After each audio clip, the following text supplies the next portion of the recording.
Worry हम सभी जानते हैं दोस्तों, चिंता भगवत गीता में तो बहुत खूबसूरती से बताया गया है।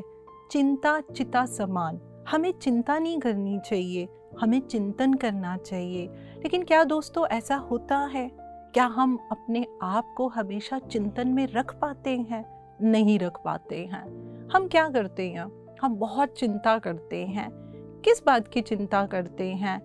कभी कभी तो हम आने वाले समय की चिंता करते हैं, जैसे कि यदि हमने खुद ने कोई एग्ज़ाम दिया है, अरे मेरा एग्ज़ाम क्लियर होगा कि नहीं होगा, या हम कोई काम कर रहे हैं तब हमें चिंता होने लग जाती है, अरे दूसरे लोग मेरे बारे में क्या सोचेंगे, how they are going to evaluate me, वो मेरे को किस तरीके से मेरे बारे में सोचेंगे, मुझे किस तरीके से आंकेंगे।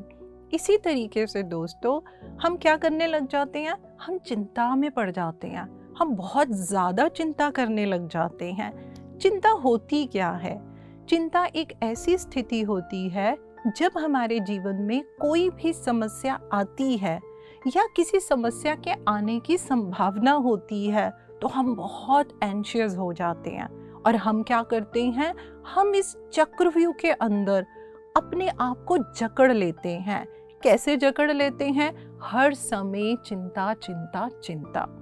दोस्तों एक रिसर्च के मुताबिक हम जितनी भी बातों की चिंता करते हैं, आपको ये जान के बहुत आश्चर्य होगा कि उसमें से 85% बातें वो तो जीवन में होती ही नहीं है। और हम क्या करते हैं? हम चिंता करके कहीं ना कहीं हम अपनी अंतर यात्रा में खुद के लिए एक बाधा डाल सकते हैं। यानी कि हम ये कह सकते हैं कि ये जो चिंता है ये एक साइकोफिजिकल स्टेट होती है हमारी कॉन्शियसनेस की, यानी कि ये हमारी चेतना की एक ऐसी स्थिति होती है, या हम यूं भी कह सकते हैं कि ये हमें एक ऐसी स्थिति में ले जाती है जहाँ पे दोस्तों दो तरह की फीलिंग्स हमें बड़ी मजबूती से जकड़ लेती हैं। और वो दो फीलिंग्स क्या होती हैं? एक है हेल्पलेसनेस, यानी कि हम अपने आप को बहुत असहाय महसूस करने लग जाते हैं, और दूसरी होती है एप्रीहेंशन। एप्रीहेंशन बोलें तो हमको ऐसा लगता है कि ये जो समस्या मेरे सामने आ गई है इसका हल तो मैं निकाल ही नहीं सकती, मैं तो जीवन में आगे बढ़ ही नहीं सकती। तो जब ये दो फीलिंग्स हमारे अंदर आ जाती हैं तो हम इतने चिंतित हो जाते हैं, इतने चिंतित हो जाते हैं दोस्तों कि यकीन मानिए हमको पता ही नहीं चलता और हम अपनी खुद की अंतर यात्रा को रोक लेते हैं।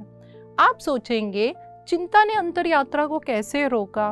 तो दोस्तों हमारे इसी शरीर के अंदर हमारी बॉडी कॉन्शियसनेस होती है, और हमको क्या करना होता है? हमको अपनी चेतना का विस्तार करना होता है, और हमें जाना किस और होता है? हमारे को कॉस्मिक कॉन्शियसनेस के ऊपर जाना होता है। जब हम चिंता करते हैं, जो कि बॉडी लेवल का ही एक ट्रेट है, तो वो क्या होगा? जो हमारी चेतना है वो हमें बार बार नीचे की ओर खींचेगा। यानी कि हम क्या करेंगे? हम बॉडी कॉन्शियसनेस के साथ ही जुड़े रहेंगे और हम चाह के भी अपनी चेतना का विस्तार नहीं कर पाते हैं।